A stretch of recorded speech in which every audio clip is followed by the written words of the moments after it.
Hello guys, welcome to another video here on FPLcrisp.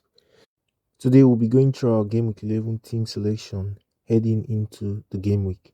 But before then, a quick look at how Game Week 10 went. In Game Week 10, we saw Cancelo grabbing us a goal, an assist, and a clean sheet along the way. To see him end the game week with 18 points, Haaland also has not blanked since the beginning of the season. He did score a goal in the 65th minute, where it was unfortunate to see his attempt hit the post in the first half of the game. Trippier also whipped in a beautiful cross that ended up as a goal in his game against Brentford.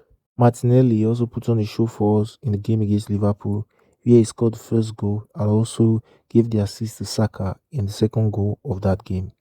Now, looking straight ahead into the game week, it is the eve of the game week where most of us who own a lot of Man City and Arsenal assets will be needing to do something about our players.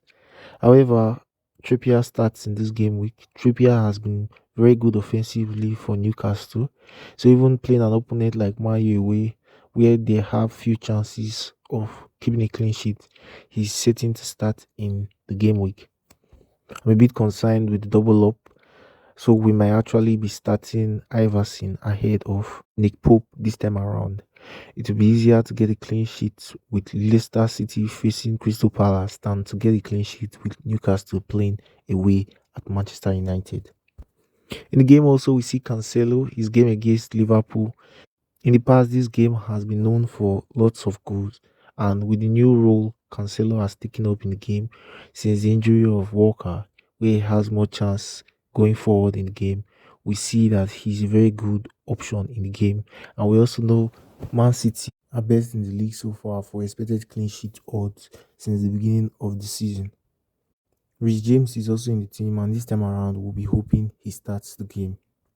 In midfield, we see James Madison. James Madison's game at home against Crystal Palace looks like an exciting fixture where he can get a couple of returns. In his last home fixture, he had 2 goals and an assist. Along with Zaha, Martinelli, and Rashford, the midfield looks very strong. Last game week, we saw Rashford's goal was chopped off due to a foul in build-up. Hopefully, this time around, he can also give us some returns in his game against Newcastle. As we all know, there's an element of luck in the FPL, so pitting Rashford against Trippier and Nick Pope looks like an interesting one. However, we don't know what the outcome will be in that game. Martinelli is one to own if you don't own him already. Since the beginning of this season, he has been a tremendous asset, only behind Phil Foden and Kevin De Bruyne among midfielders for points this season in the FPL. In attack, we see Mitrovic in our starting 11. Mitrovic wasn't part of Fulham's game last time out, and there's no certain news with his coach press conference to know if he'll be back in the next game week. But it does seem like he will be back for the next game week. However, let's look at the options if he's not going to be back in the transfer plans we will be heading into shortly. Kane's performance this season has been beautiful. However, it has been overshadowed by Erling Haaland, who has been performing tremendously well since the beginning of the season.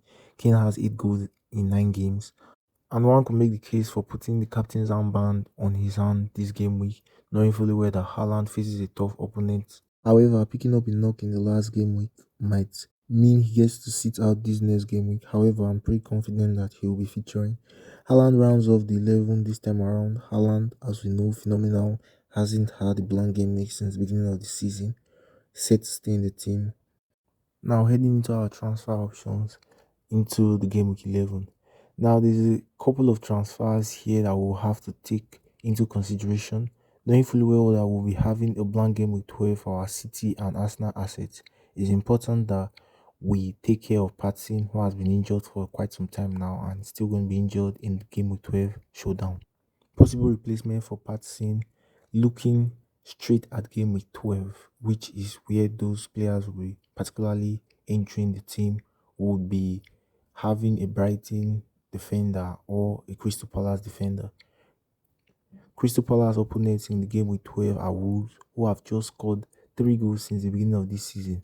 However, there is that tendency that Crystal Palace are not keen on keeping clean sheets, as they've only kept 1 clean sheet since the beginning of the season.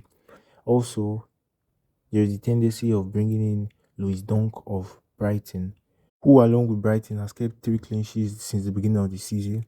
And in that game with 12, they faced Nottingham Forest, who has just scored 7 goals since the beginning of the season. Another possible change that comes to mind is bringing in a Brighton defender in the likes of Louis Dunk. Brighton faces Nottingham Forest in the game week 12, and Nottingham Forest has scored just 7 goals this season. Brighton themselves has kept 3 clean sheets since the beginning of this season. However, if we are to make a change this game week, I'll be leaning towards the Crystal Palace man more due to funds, so that there can be better freedom heading into the game week 12. Alexander Mitrovic is also one who is looking set to remain in the game week. There is a slight possibility that he might not be featuring in this game week due to getting no information from his coach about his injury. But I'm quite confident that he will be featuring. If he's not featuring, look out for earlier videos to know possible replacements if you do not want to risk him not featuring in your game. It is important to wait for the outcome of the Champions League, which some of our team players will be featuring in midweek. As we've seen already, Rich James is potentially out for the weekend, so that might be someone we may be looking at changing also. Possible replacement for Rich James is Ivan Perisic. However, we'll have to wait and see reports on what's going on with his injury and also see what happens with Tottenham and Ivan Perisic during the week. If you've enjoyed this video, do give us a like. Don't forget to subscribe for more content heading into the future. Goodbye for now.